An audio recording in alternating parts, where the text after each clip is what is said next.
Now let's see this example.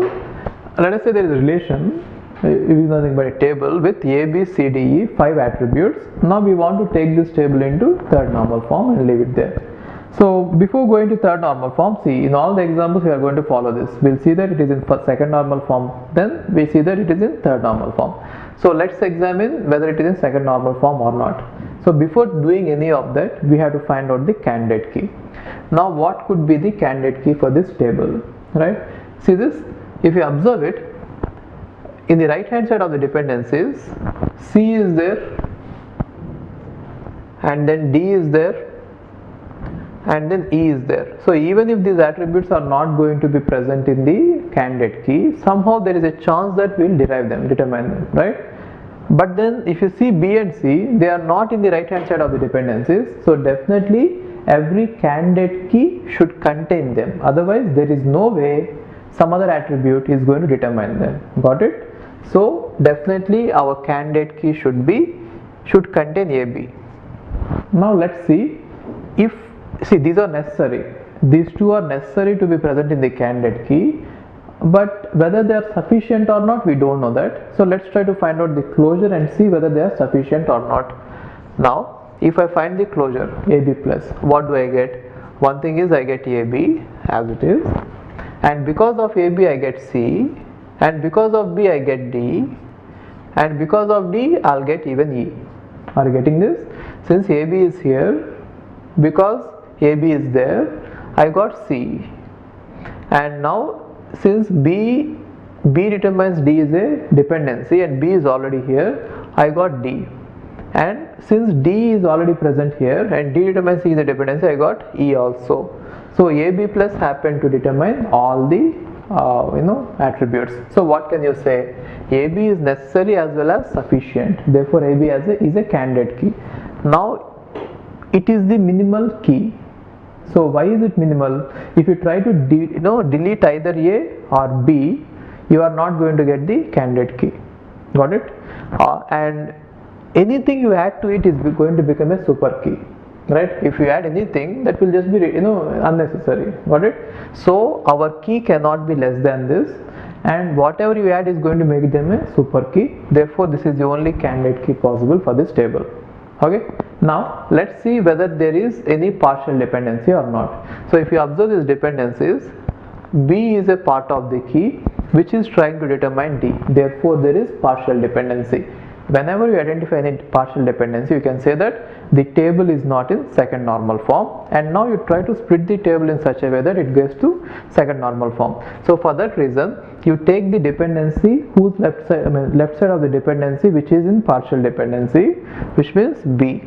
This is a partial dependency, I am taking left side of it, that is the part of the candidate key. Now you apply the closure, which means find out B plus. Now if I find out B plus, I am going to get B, and then because of B I get D, and because of D I get E.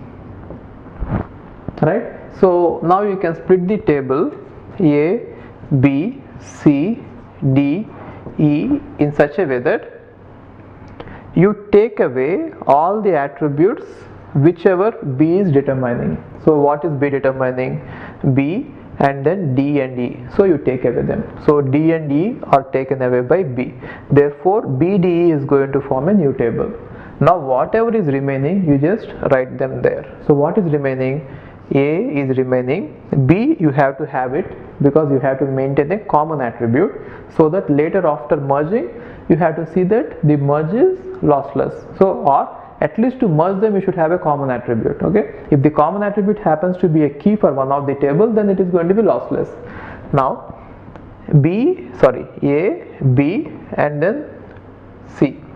So C cannot be determined by B, therefore it can be determined only with combination of AB, so leave it there. Now for this table, AB is the key, candidate key, and for this table B is the candidate key. Now let's see whether the newly formed tables are in second normal form or not. So for that reason, just see what are the functional dependencies applicable on both the tables. So if you see the functional dependencies, AB determines C is applicable on this, and B determines D is applicable on this, and D determines E is applicable on this table. Okay, now see this, What is the candidate key for this? The candidate key is AB, right? So now if you take AB, there is no dependency, no other dependency which is having part of the key on the left hand side. Therefore, there are no partial dependencies, right? So in this table there are no partial dependencies. So definitely you can say that this is in second normal form, and instead of, again you have to check this one and also see that this is also in second normal form. Then only you can say that all the tables are in second normal form after decomposition. Now let's try the other one. Now if you see the other one, here the key is B. Now whenever the candidate key is having only one attribute, there is no way it is going to have any partial key. When do you get the concept of partial key and partial dependency? Only when the candidate key is having more than one attribute, and the part of the key is going to, part of that candidate key, which is nothing but a subset of it, is going to determine some other attributes, right?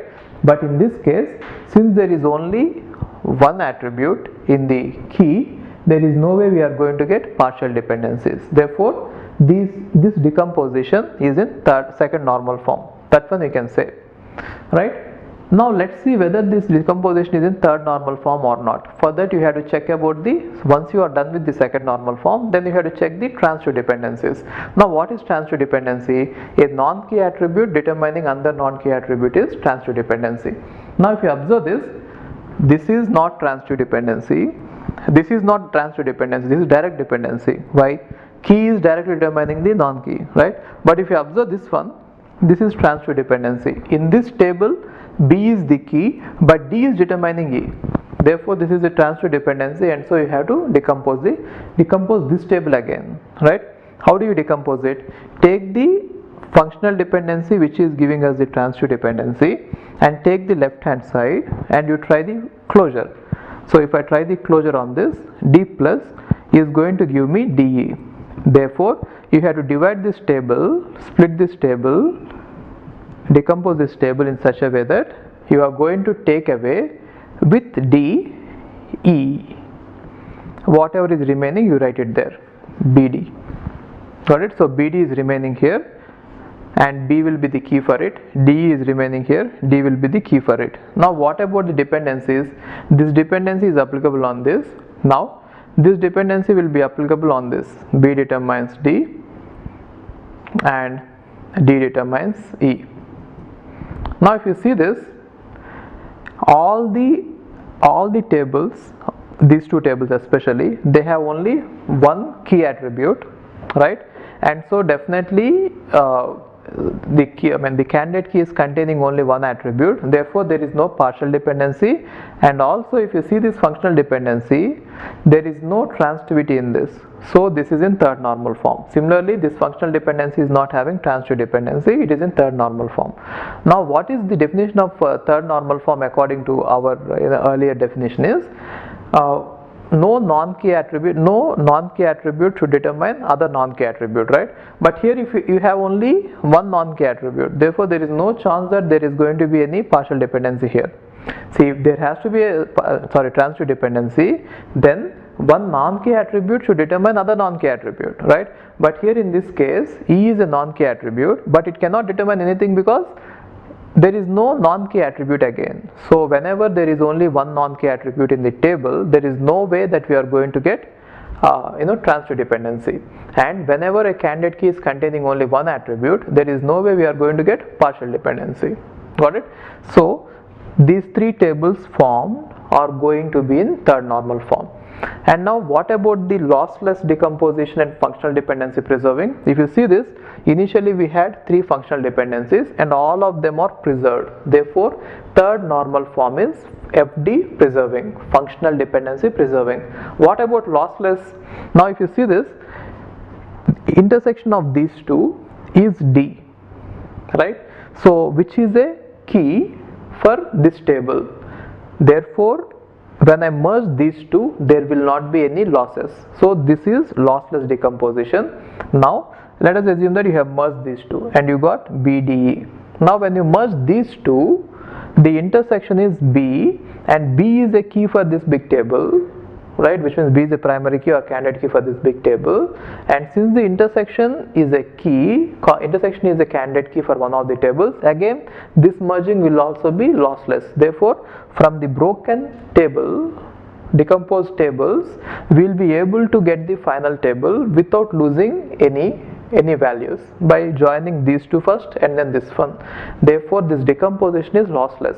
So third normal form is dependency preserving as well as lossless. Okay.